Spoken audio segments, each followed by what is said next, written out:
Hello नमस्कार मंडळी, welcome back to my channel action blogs. So मंडळी आत्ताच ऑफिसवरून आलो आहे आणि हे पाठी बघू शकता घरी बसलेत आमच्या घरी. तर आता जस्ट आम्ही इकडे आरती करून घेतली आणि आज आहे नवरात्रीचा डे 1. सो येल्लो कलर मी घातलेला आहे. सो आता आपण जाऊया टेम्बिनाक्याला देवी बघायला. आय थिंक अजून टेम्बिनाक्याची देवी अजून स्थापन नाही झालेली आहे, तर आपण जाऊन एकदा बघूया. आणि तो चलो चलते. ये देखो गाइस, पूरा रोड ट्रैफिक से भरा हुआ, ऊपर भी ब्रिज में ट्रैफिक से भरा हुआ है. ये आ गए अभी अपन टेम्बिनाका.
घरी येताना मी जस्ट हे किचन्स बघितले ॲनिमेचे.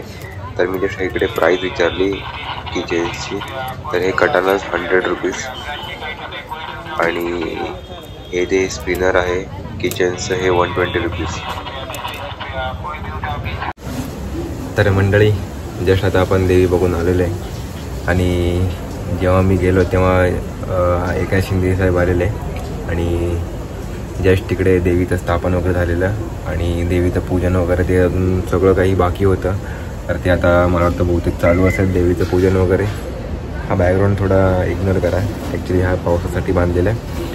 सो मी म्हणत होतो की देवीचं जस्ट तिकडे स्थापन झालेलं आणि देवीची पूजा वगैरे तिथं आता स्टार्ट होईल. यावेळेसचं डेकोरेशन पण खूप भारी केलं आहे. सो हा ब्लॉग मी इकडे सेंड करतो. आय होप हा ब्लॉग तुम्हाला आवडला असेल तर लाईक करा, कमेंट करा, शेअर करा आणि चॅनलवरती नवीन असाल तर सबस्क्राईब जरूर करा. सो बाय बाय, टेक केअर. मिलते अभी अपन कल डे 2 में.